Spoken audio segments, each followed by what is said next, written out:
الحمد لله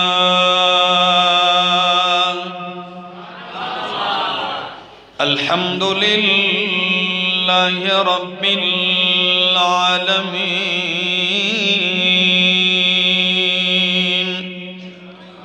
والعاقبة للمتقين والصلاة والسلام على أشرف الأنبياء وإمام المرسلين وعلى آله وأصحابه أجمعين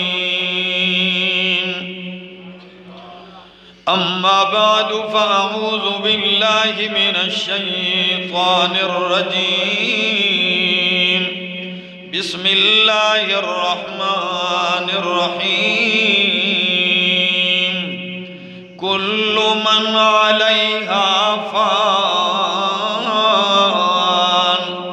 ويبقى وجه ربك ذو الجلال والإكرام وقال تعالى كل نفس ذائقة الموت وقال تعالى كل شيء هالك إلا وجهه وقال النبي صلى الله تعالى عليه وسلم اکثروا ذکر حازم اللذات الموت وقال النبي صلى الله تعالى عليه وسلم الکیس من دان نفسه وعمل لما بعد الموت سبحان ربك رب العزة عما يصفون وسلام على المرسلين والحمد لله رب العالمين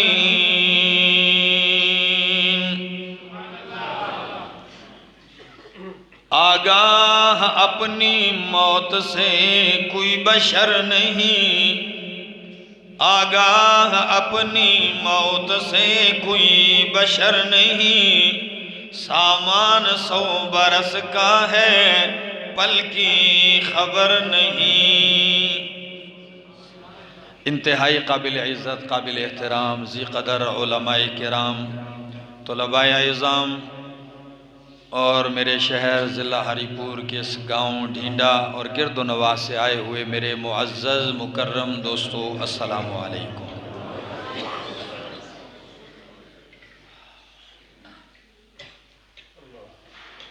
اللہ نے اس دنیا کو جب بنایا سجایا سنوارا مزین کیا آراستہ کیا تو ساتھ یہ قانون بھی لاگو کر دیا کہ یہاں کی آرائش زیبائش یہاں کی رونق ہمیشہ نہیں رہے گی اگر خوشی ہے تو وہ خوشی بھی ہمیشہ نہیں اگر دکھ غم ہے تو وہ غم بھی ہمیشہ نہیں رہتا لوگ عموماً کہتے ہیں کہ ایک بادشاہ نے وزیر سے کہا کہ میں انگوٹھی کے اوپر کون سا جملہ لکھواؤں کہ جب میں غم میں دیکھوں تو غم دور ہو جائے اور خوشی میں دیکھوں تو تب بھی مجھے پتہ چلے کہ یہ بھی ختم ہوگی سکون ہو تو نے کہا بھئی آپ نے اگر ایسا ہی لکھوانا ہے تو اس کے اوپر لکھ دیں یہ وقت بھی گزر جائے گا اگر آپ خوشی میں دیکھو گے کہ یہ وقت بھی گزر جائے گا تو آپ کو پھر بھی فکر دامنگیر ہوگی اور اگر غم دکھ میں دیکھو گے تو وہ دکھ بھی دور ہو جائے گا کہ چلو یہ دکھ کی گھڑی بھی چلی جائے گی گزر جائے گی جس طرح آج ہم میں حاجی شمریز صاحب مرحوم اللہ ان کی قبر کو منور فرمائے ایک انتہائی مجھ سے محبت کرنے والے پیار کرنے والے ہر جمعے کی نماز کے لیے حاضر ہوتے میں نے جمعے کے دن اعلان کیا کہ اگلا جمعہ میں نہیں پڑھاؤں گا، میں کراچی جا رہا ہوں، کراچی میں جمعہ ہے۔ تو اسی جمعے جب مجھ سے ملنے لگے تو گلے ملتے ہوئے کہنے لگے جی دعاؤں میں یاد رکھیو، زندگی دا کوئی پتہ نہیں۔ یہ جملے آج تک مجھے یاد ہیں، جو ان کے پاس دو چار آدمی اس وقت کھڑے تھے ان کو بھی یاد ہیں۔ حالانکہ ہر جمعے ملتے ہنسی خوشی کے ساتھ، اس جمعے انہوں نے یہ جملے کہے اور بات ایسی ہی ہوئی کہ اس کے بعد پھر میری ملاقات نہیں ہو سکی۔ یہ زندگی ہے دنیا کی، یہ اس کی حقیقت ہے۔ قرآن مقدس نے اس حقیقت کو کیسے بیان کیا ہے، ذرا قرآن سنیے ذرا۔ فرمایا کل من علیہا فان،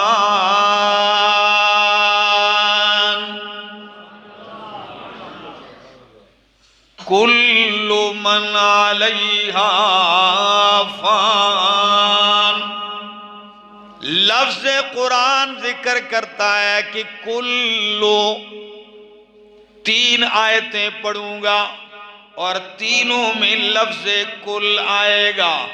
کل من علیہا فان، جتنی بھی چیزیں، جتنے بھی انسان اس دنیا پہ آباد ہیں، سب نے فنا ہونا ہے، پہلی بات۔ دوسری بات، کل نفس ذائقۃ الموت، ہر نفس نے موت کا ذائقہ چکھنا ہے۔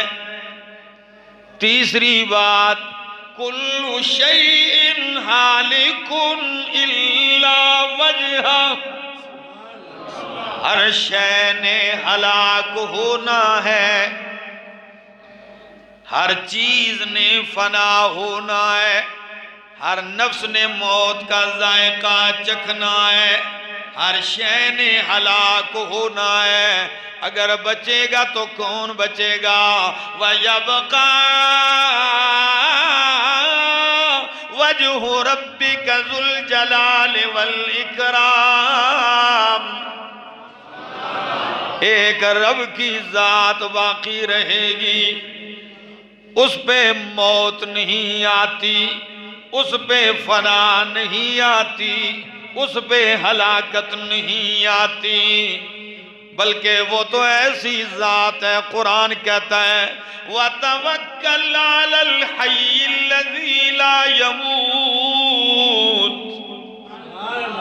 اگر بھروسہ کرنا ہے اس زندہ پہ بھروسہ کرو جس پہ کبھی موت نہیں آئے گی۔ موت تو درکنار ہے، قرآن کہتا ہے اللہ لا الہ الا هو الحی القیوم، الحی وہ زندہ ہے۔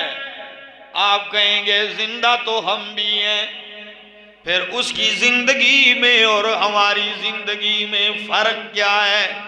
الحی وہ ہمیشہ سے زندہ ہے، ہمیشہ زندہ رہے گا، خود زندہ ہے، دوسروں کو زندگیاں دینے والا ہے۔ القیوم خود قائم ہے، دوسروں کو قیام دینے والا ہے۔ اور اس کی شان کیا ہے؟ فرمایا لا تأخذہ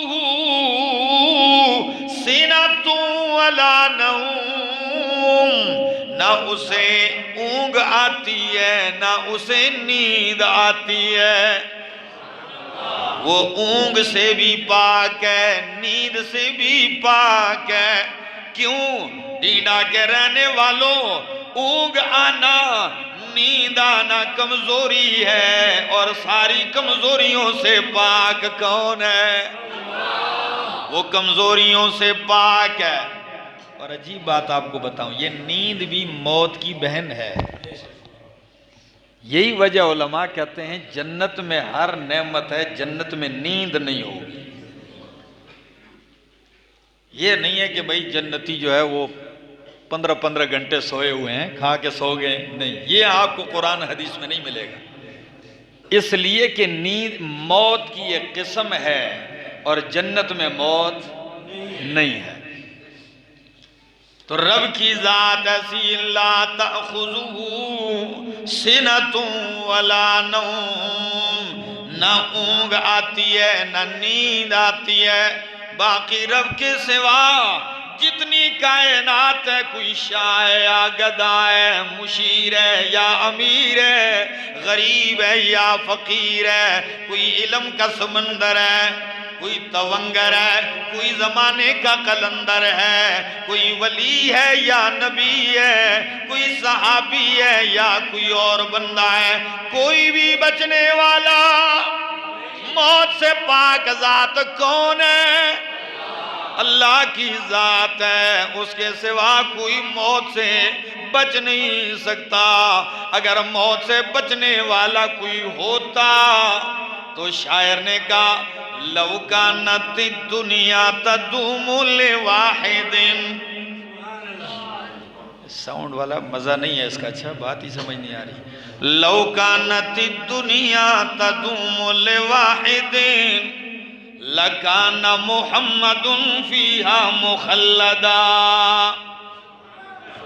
اگر دنیا میں کسی نے ہمیشہ رہنا ہوتا تو محمد الرسول اللہ صلی اللہ علیہ وسلم چھوڑ کے کبھی نہ جاتے۔ حالانکہ سب سے زیادہ حسن و جمال والے بھی وہی تھے، سب سے زیادہ کمال والے بھی وہی تھے، سب سے زیادہ شان والے مقام والے بھی وہی تھے، لیکن یہ دن ان پر بھی آیا ہے۔ فرق کیا ہے؟ آپ سے مجھ سے پوچھا نہیں جائے گا، آپ سے اور مجھ سے پوچھا نہیں جائے گا۔ یہ نہیں ہوگا کہ جی مولانا صاحب تو ساڈا کی ارادہ جاندے ہو یا رہندے ہو، نہیں نہیں، کسی سے نہیں۔ یہ صرف نبی کریم صلی اللہ علیہ وسلم ہے کہ کہتے ہیں منبر پہ بیٹھے ہوئے ان اللہ خیر عبدا، ان اللہ خیر عبدا، اللہ نے ایک بندے کو اختیار دیا ہے کہ وہ دنیا میں رہنا چاہتا ہے یا میرے پاس آنا چاہتا ہے۔ اب آپ کی مرضی ہے۔ تو جب یہ کہا صحابہ سارے متوجہ ہوئے کہ یہ کون بندہ ہوگا؟ فرمایا پھر اس بندے نے کون سی بات پسند کی؟ فرمایا فاختار اللہ فاختار الآخرہ، اس نے آخرت کو پسند کیا۔ سارے خاموش ہیں لیکن یار غار یار مزار صدیق اکبر رو رہے ہیں۔ تو صحابہ نے کہا عجیب بات ہے، جب سارے لوگ ہنستے ہیں تو یہ روتے ہیں، جب لوگ روتے ہیں تو یہ اس وقت ہنستے ہیں، ان کی سمجھ نہیں آ رہی۔ نبی علیہ السلام نے کسی بندے کی بات کی اور یہ رو رہے ہیں ابو بکر صدیق، آپ کیوں رو رہے ہیں؟ فرمایا او سادے ہو، سمجھے نہیں ہو، وہ بندہ نبی کریم کے سوا کون ہو سکتا ہے جسے اللہ کہے دنیا میں رہنا چاہتے ہو یا میرے پاس آنا چاہتے ہو، وہ اس عظیم ہستی کے سوا کون ہو سکتا ہے؟ آخر وہ دن بھی آیا، اللہ کے پاک پیغمبر بیمار ہو گئے۔ اللہ اکبر، دو بندے کے سہارے پاؤں گھسیٹتے ہوئے بھی مسجد میں تشریف لاتے ہیں۔ ایک دن وہ آیا، آپ پہ غشی طاری ہو رہی ہے، جو ہی آپ ہوش میں آتے ہیں پوچھتے ہیں اصل الناس، کیا لوگوں نے نماز پڑھ لی ہے کہ نہیں؟ وہ کہنے لگے لا ہم ینتظرونک یا رسول اللہ، نہیں ابھی آپ کے انتظار میں ہے، نماز نہیں پڑھی۔ پھر بے ہوشی آ گئی، پھر ہوش میں آئے، فرمایا نماز پڑھ لی ہے لوگوں نے کہ نہیں؟ فرمایا نہیں، آپ کا انتظار ہو رہا ہے۔ نبی کریم نے فرمایا مروا ابا بکر فلیصلی بالناس، میرے یار ابو بکر سے کہو مصلی پہ آ کے نماز پڑھائے۔ اللہ اکبر۔ ابو بکر صدیق مصلی پہ آتے ہیں، جائے نماز پہ آتے ہیں، اللہ اکبر، نماز شروع ہوتی ہے، نبی کریم کی طبیعت سنبھل جاتی ہے، فرمایا مجھے لے چلو مسجد۔ جب آپ کو مسجد کی طرف، چونکہ مسجد نبی ہی کے اندر حجرہ تھا پاس، تو صف اول سے جب آپ سامنے سے آپ جلوہ افروز ہوتے ہیں، رونما ہوتے ہیں، نماز کھڑی ہے، جماعت کھڑی ہے، ابو بکر صدیق نماز کے دوران ہی مصلی سے پیچھے ہونا شروع کر دیتے ہیں، دوران نماز پیچھے ہوتے ہیں۔ نبی علیہ السلام نے فرمایا مکانک مکانک یا ابا بکر، او ابو بکر اپنی جگہ ٹھہرے رہو، لیکن صدیق پیچھے ہٹ گئے، نبی کریم آگے بڑھے۔ امام ابن ماجہ روایت نقل کرتے ہیں فَأَخَذَ رَسُولُ اللَّهِ صلی اللہ علیہ وسلم القراءة من حیث کان بلغ ابو بکر، نبی علیہ السلام نے وہیں سے قرات شروع کی جہاں تک ابو بکر صدیق پہنچے تھے۔ یہ بھی دنیا کی عجیب اور عظیم نماز ہے۔ ابو بکر صدیق نے ایک جگہ تک قرات کی، پیچھے ہو گئے، نبی علیہ السلام نے وہیں سے قرات شروع کر دی اور نماز مکمل کی، سلام پھیرتے فرمایا جی نماز مکمل کرتے فرمایا اے ابو بکر مالک یا ابا بکر، او ابو بکر جب میں نے آپ سے کہا ٹھہرے رہیں تو آپ پیچھے کیوں ہٹے؟ ڈینڈا والو سبحان اللہ سے آپ سے داد تو لوں گا، جواب سنیے پھر آپ بولنا۔ فرمایا ابو بکر جب میں نے کہا ٹھہر جاؤ تو آپ پیچھے کیوں ہٹے، ٹھہرے کیوں نہیں؟ ابو بکر نے فرمایا ما کان لابن ابی قحافۃ ان یؤمک یا رسول اللہ، فرمایا اللہ کے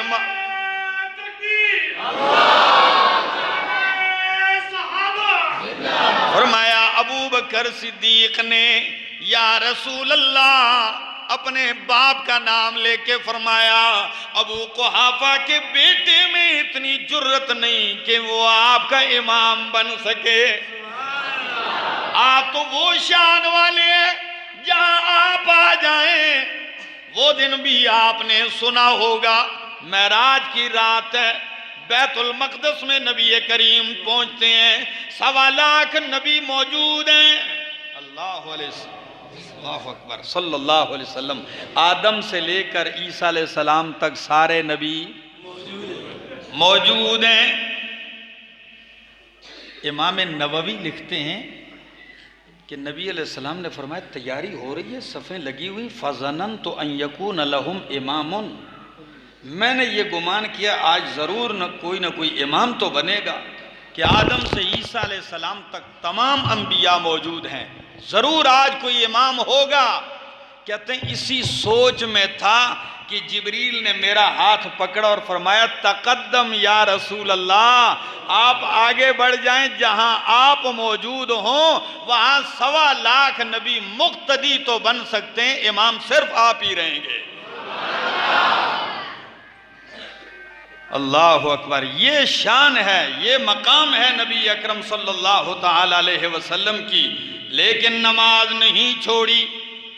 وہ دن بھی آیا، نبی علیہ السلام چارپائی پہ ہیں، عبد الرحمن ابن ابی بکر حضرت عائشہ کے بھائی ہیں رضی اللہ تعالی عنہ کے، مسواک ہاتھ میں حجرے میں داخل ہوئے، نبی علیہ السلام بار بار مسواک کی طرف دیکھ رہے ہیں، تو بیوی ایسی ہو جو خاون کی آنکھوں کے اشارے سمجھ سکے، ایسی ہے اماں جان ہماری، تو فرمایا یا رسول اللہ لگتا ہے آپ کا جی مسواک کرنے کو ہے۔ نبی علیہ السلام نے فرمایا ہاں۔ بھائی سے کہا مسواک دے دو، مسواک لیا، چونکہ تازہ مسواک ہے تو اپنے منہ میں دبانا شروع کر دیا، دانتوں سے چبایا اسے، خوب چبا چبا کے اسے کیا کیا؟ نرم کیا۔ ڈینڈا والو جب مسواک نرم کی، نبی علیہ السلام نے فرمایا عائشہ دھونے کی ضرورت نہیں، آپ کا لعاب لگا ہوا ہی مجھے دے دو۔ یہ محبت نہیں ہے، پیار نہیں ہے، تو اور کیا ہے؟ وہی مسواک نبی علیہ السلام نے کیا۔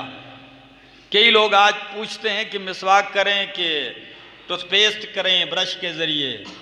میں کہتا ہوں وہ منع نہیں، وہ اپنی جگہ کرو، مسواک کو سنت کے طور پر الگ استعمال کرو، اس لیے کہ ٹوتھ پیسٹ کے اندر اور برش کے اندر صرف ایک چیز ہے، صفائی۔ کیا؟ اور مسواک کے اندر دو چیزیں ہیں، مطہرۃ للفم و مرضات للرب، صفائی بھی ہے اور رب کی رضا بھی ہے۔ تو مسواک اپنی حیثیت ہے اس کی۔ خیر نبی علیہ السلام نے مسواک کیا، وہ وقت آ گیا، وقت نہیں ہے میں تفصیل میں نہیں جاتا ہوں، وہ وقت بھی آ گیا، آخری دن ہے۔ ام المومنین فرماتی ہیں نبی علیہ السلام نے میرے سینے کے ساتھ ٹیک لگائی ہوئی ہے، پھر میں نے آپ کا وجود مقدس نیچے زمین چارپائی کی طرف کیا، اور نبی علیہ السلام کی انگلیوں آسمان کی طرف اٹھی ہے، اور کیا کہتے ہیں؟ اللہم بالرفیق الاعلی، اللہم الرفیق الاعلی، اللہم الحقنی بالرفیق الاعلی، اللہ مجھے رفیق اعلی پسند ہے۔ یہ آخری کلمات تھے۔ ام المومنین فرماتی اچانک نبی علیہ السلام کا ہاتھ یوں مائل ہو گیا، یوں ہاتھ نیچے کی طرف مائل ہوا، اور کمر حجر مقدس میں ایک ایسی خوشبو نکلی، ما شممت مثلہا قط، ایسی خوشبو ام المومنین فرماتی ہیں میں نے کبھی نہیں سونگی جو روح مصطفیٰ سے آ رہی تھی۔ صحیح بخاری کے الفاظ ہیں، ایسی خوشبو سے پورا حجرہ مہک اٹھا، معطر۔ فرماتی ہیں میں سمجھ گئی کہ اللہ کے پاک پیغمبر ہم سے جدا ہو گئے ہیں۔ چادر ڈالی چہرہ مقدس پہ، ابو بکر صدیق رضی اللہ تعالیٰ عنہ آتے ہیں، پورے مدینے میں ایک ہنگامہ برپا ہے۔ جب محبوب ہوں محبوب خدا اور محب ہوں صحابہ، تو اندازہ لگا لیجئے کہ ان پہ کیا عالم ہوگا۔ ایک دکھ درد ہے، کسی کو سمجھ ہی نہیں آ رہی کیا کریں۔ ابو بکر صدیق سیدھے تشریف لاتے ہیں، چہرہ مقدس سے چادر اٹھاتے ہیں، جبین اطہر پہ بوسہ دیتے ہیں۔ واہ ابو بکر، بیٹی کا گھر ہے، بیٹی کو ام المومنین کا شرف حاصل ہے، اور خود کو خلیفۃ الرسول ہونے کا شرف حاصل ہے۔ چادر ہٹائی، جبین پہ بوسہ دیا، اور لفظ کیا کہے؟ فرمایا طبت حیا و میتا، او میرا محبوب واہ خلیلہ ہو واہ صفیہ ہو، ہائے میرے دوست، ہائے میرے ساتھی، طبت حیا و میتا۔ دنیا میں بڑے بڑے حسین گزرے ہیں، لیکن موت آ کے حسن ختم کر دیتی ہے، آپ تو وہ حسین ہیں، زندہ تھے تو بھی حسین، وفات پا گئے تب بھی آپ حسن کے بادشاہ ہیں۔ آپ کی زندگی بھی پاکیزہ، آپ کی موت بھی پاکیزہ۔ طبت حیا و میتا۔ پھر چادر ڈالی، باہر آتے ہیں، ادھر فاروق اعظم مسجد میں تلوار لیے کھڑے ہیں، کہتے ہیں من قال ان محمدن ماتا فاضرب عنقہ، جس نے کہا کہ نبی کریم وفات پا گئے میں اس کی گردن اڑا دوں گا۔ پھر عمر کی تلوار نیام سے بائروسے کون اندر کرے، تلوار ہاتھ میں، جس نے کہا کہ نبی علیہ السلام وفات پا گئے میں اس کا سر قلم کروں گا۔ لیکن قربان جاؤں، ابو بکر صدیق مجمع میں سیدھے آتے ہیں، منبر رسول پہ کھڑے ہوتے ہیں، اور کیا کہتے ہیں سنیے ذرا، کل من علیہا فان، کل نفس ذائقۃ الموت کل شیء ہالک انک میت وانہم میتون وما محمد الا رسول قد خلت من قبله الرسل افإن مات او قتل انقلبتم على اعقابكم ومن ينقلب على عقبيه فلن يضر الله شيئا وسيجزي الله الشاكرين من كان منكم يعبد محمدا فإن محمدا قد مات ومن كان منكم يعبد الله فإن الله حي لا يموت. یہ آیتیں پڑھی اور فرمایا کہ جو محمد عربی کی عبادت کرتا تھا وہ سن لے کہ آج ان کے معبود وفات پا گئے، اور اگر تم اللہ کی عبادت کرتے تھے تو اللہ پہلے بھی زندہ تھا، آج بھی زندہ ہے، کبھی موت نہیں آئے گی ان پہ.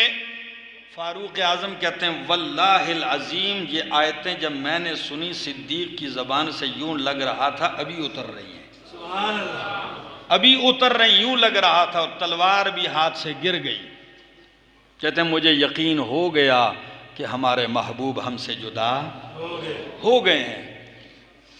پھر نبی علیہ السلام کا وجود مقدس حجرہ عائشہ میں تدفین جاری ہے.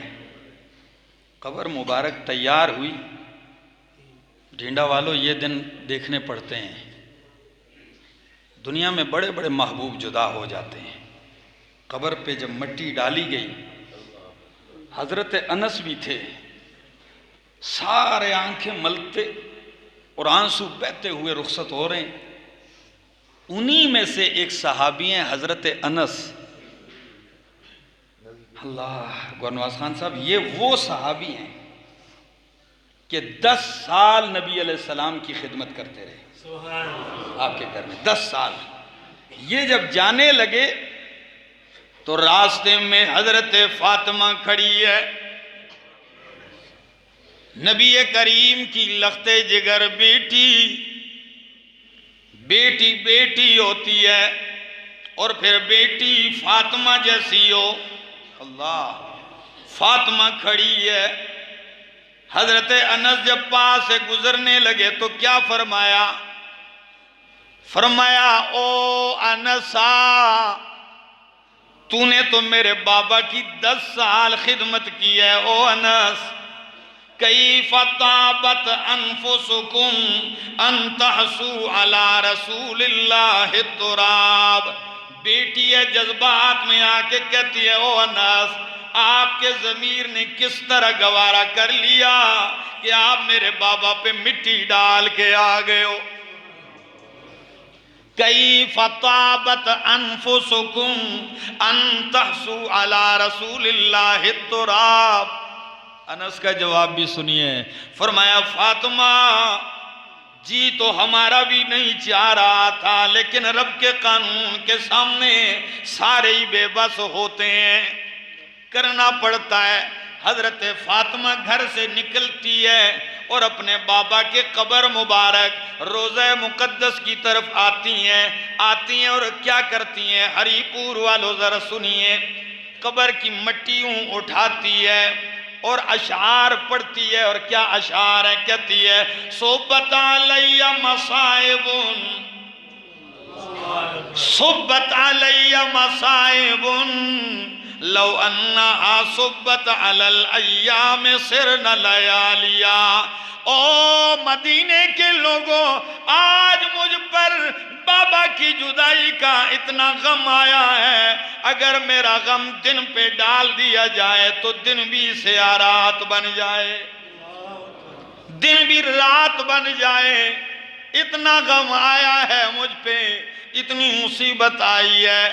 پھر یوں قبر سے مٹی اٹھاتی ہیں اور کیا کہتی ہیں؟ کہتی ہیں ماذا علی من شم تربت احمدا، ماذا علی من شم تربت احمدا علی اللہ یشم مد الزمان غوالیا، کہتے ہیں او کائنات کے لوگوں، جس نے میرے بابا کی قبر کی مٹی بھی ایک دفعہ سونگ لی، پوری زندگی خوشبو نہ سونگے تو کوئی پرواہ نہیں ہے۔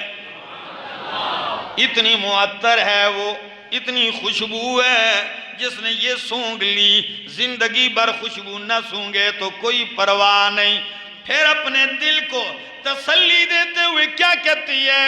کہتی ہے فَإِن كُنْتَ مِنْ عَيْنِي فِي التُّرَابِ مُغَيَّبًا، فَإِن كُنْتَ مِنْ عَيْنِي فِي التُّرَابِ مُغَيَّبًا فَمَا كُنْتَ عَلَى قَلْبِ الْحَزِينِ بِغَائِبٍ۔ میرا بابا جان، آپ میری آنکھوں سے تو غائب ہو گئے مٹی کے اندر، لیکن میرے زخمی اور غمگین دل سے آپ کبھی بھی غائب نہیں ہو سکتے۔ آنکھوں سے تو آپ غائب ہو گئے، دل میں آپ ہمیشہ میرے رہیں۔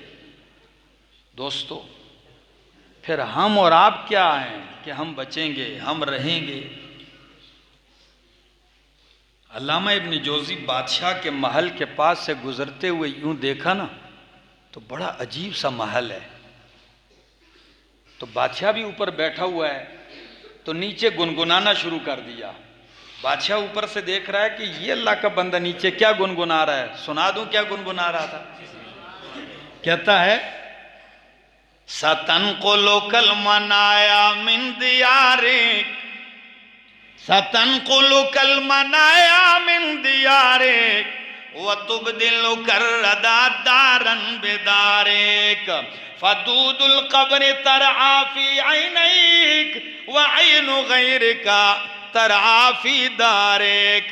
کہتا ہے ان قریب موت تجھے اس محل سے اس چھوٹی سی کوٹھڑی میں منتقل کر دے گی، جس میں آج اتنا مست بیٹھا ہے، ان قریب تجھے یہاں سے وہاں منتقل کر دے گی۔ اور کیا ہوگا پھر؟ فَدُودُ الْقَبْرِ تَرْعَى فِي عَيْنَيْكَ، قبر کی کیڑے تیری آنکھوں میں چریں گے، اور کسی اور کی آنکھیں تیرے گھر میں چریں گی۔ کسی کی آنکھیں تیرے گھر میں چر رہی ہوں گی، اس سے نظارے لے رہی ہوں گی، اور تیری آنکھوں میں تو کیڑے ہی چر رہے ہوں گے۔ دوستو، اللہ گواہ ہے، یہ وہ حقیقت ہے جس کو ہم نے بلا دیا۔ کیا خیال ہے ابھی اگر ملک الموت سامنے آ جائے اور کاندھے پہ یوں ہاتھ رکھ کے کہے اٹھ آپ کا وقت ہو گیا، کیا گزرے گی؟ اتنا ہی کہے گا بندہ کہ میں سب کچھ لٹانے کو تیار ہوں، صرف 2 منٹ دے دیجئے، صرف 1 منٹ دے دیجئے۔ لیکن کیا قانون ہے؟ لِكُلِّ أُمَّةٍ أَجَلٌ فَإِذَا جَاءَ أَجَلُهُمْ لَا يَسْتَأْخِرُونَ سَاعَةً وَلَا يَسْتَقْدِمُونَ۔ موت کا وقت مقرر ہے، جب آ جائے تو لمحہ نہ پہلے آتی ہے اور نہ ایک لمحے کے لیے پیچھے پلٹتی ہے، بس وقت ہے، آ گیا۔ میں نے اخبار میں کالم پڑھا جب یہ کنگ عبداللہ وفات پا گیا تھا، تو وہاں کے کسی لکھنے والے نے لکھا کہ اگر اس کو 1 سیکنڈ 1 کروڑ روپے کا ملتا، 1 سیکنڈ 1 کروڑ ریال کا ملتا تو 100 سال تک مزید زندہ رہ سکتا تھا۔ لیکن فنا ہے، آئیے تیاری کر لیجئے، تیاری کر لیجئے۔ بس عقل مند کون ہے؟ الکیس من دان نفسہ وعمل لما بعد الموت۔ بادشاہ پرانے زمانے، اب کے بادشاہ تو ہمارے MP صاحب کو پتہ ہے کہ وہ بہت مصروف ہوتے ہیں، لیکن پرانے زمانے کے جو بادشاہ تھے نا، وہ فارغ بیٹھے تھے، ٹائم پاس کرنے کے لیے ان کو شغل نہیں ملتا تھا، تو کبھی شاعری جاری ہے، کبھی میوزک مجلس ہو رہی ہے، کبھی ایسا کوئی گپ شپ کا آدمی ڈھونڈ لیتے، کہتے بھائی تو آیا کرنا، تیرے نہ کوئی گپ شپ لاما، کوئی ٹائم پاس کرا۔ تو ہارون الرشید کے پاس ایک بندہ آتا تھا بہلول، پورا گاؤں اس کے ساتھ مذاق کرتا تھا، کہتے سادہ جیب، ٹھیک۔ وہ بہلول آتا تھا تو بادشاہ نے خوب اس کے ساتھ محفل لگائی اور جاتے ہوئے ایک سوٹی سی ہاتھ میں دے کے کہا بہلول یار یہ سوٹی میری امانت ہے۔ انہوں نے کہا جی امیر المومنین یہ کس کو دینی؟ کہتے ہیں یہ جاؤ گاؤں میں اس کو دو جو تجھ سے بڑا بے وقوف ہو، یہ گاؤں میں اس کو دے کے آنا جو تجھ سے زیادہ بے وقوف ہو۔ بہلول نے چھڑی لی، چل پڑا کہ چلو یار۔ بادشاہ نے تو گپ لگائی، ختم۔ عرصہ گزرا، کسی نے بتایا بہلول آپ کا دوست بادشاہ بیمار ہے۔ اس کو کیا ہو گیا؟ کہنے لگا جی موت اور حیات کی کشمکش میں۔ بہلول جب آ گیا کہتا ہے بادشاہ صاحب گپ شپ لاوا نا، گپ شپ لاوا، میں تو ٹائم لے کر آیا ہوں۔ بادشاہ نے کہا بہلول مذاق کا وقت نہیں ہے۔ اس کی حالت تو یہ تھی، یہ مذاق کا وقت نہیں ہے۔ کہا جی کیوں نہیں ہے؟ آپ بادشاہ ہیں، ہر چیز ہے، گپ شپ کا تو وقت ہے۔ کہنے لگا نہیں، سفر بڑا لمبا ہے، واپس آنے کا موقع نہیں، اور اتنے لمبے سفر کے لیے تو بہلول کہتا اچھا اتنا لمبا سفر ہے، پھر آپ نے سفر پہ اپنے لیے دوستوں کو کتنا منتخب کیا؟ آپ تو جب بھی سفر پہ جاتے ہیں پروٹوکول ہوتا ہے، دوست یار خاص لوگ سفر کے لیے چنتے، تو کتنے آدمی؟ کہتا نہیں اکیلا ہی جانا پڑے گا۔ اچھا اب تو جب آپ سفر کرتے ہیں تو آپ کے کھانے کے لیے الگ ٹیم جاتی ہے، تو کوئی توشہ ہے اتنے سفر کے لیے؟ کہنے لگا بہلول توشہ بھی کوئی نہیں، توشہ بھی کوئی نہیں، تیاری کی ہے؟ کہا بہلول تیاری بھی کچھ نہیں ہے۔ کہنے لگے بادشاہ میں 2 منٹ میں آتا ہوں، آپ ٹھہریں۔ گیا گھر سے، وہ سوٹی اس کے پاس تھی، وہ اٹھا کے لے آیا۔ کہتا ہے بادشاہ سلامت، امانت اپنی واپس لے لو۔ نے کہا یہ بھائی میں کیوں واپس لوں؟ اس کو تو بات ہی نہیں یاد تھی۔ کہا ایک ہی دن یاد ہے آپ نے مجھے کہا جو تجھ سے بڑا بے وقوف ہو یہ اس کو دینا، تو اس وقت تو میں نے پورے علاقے پہ نظر دوڑائی تو مجھے اپنا آپ ہی بے وقوف نظر آیا، تو میں نے کسی کو نہیں دی، میں نے کہا میں ہی بڑا بے وقوف ہوں۔ لیکن جب آج آپ کو دیکھا ہے کہ آخرت کے سفر پہ روانہ ہو اور توشہ نہیں، تو میرے دل نے کہا کہ مجھ سے بڑا بے وقوف تو ہے۔ اس نے کہا بہلول میں تجھے دیوانہ سا سمجھتا تھا، تو اتنا سیاںا نکل آیا۔ دوستو ہم تو عقل مند اس کو کہتے ہیں جو گھر بنا لے، جو کوٹھی بنا لے، کہتے بڑا سیاںا ہے، لیکن اللہ کے رسول نے فرمایا سیاںا عقل مند وہ ہے جو اپنی آخرت بنا لے۔ محنت کیجئے، زندگی باقی، ملاقات باقی۔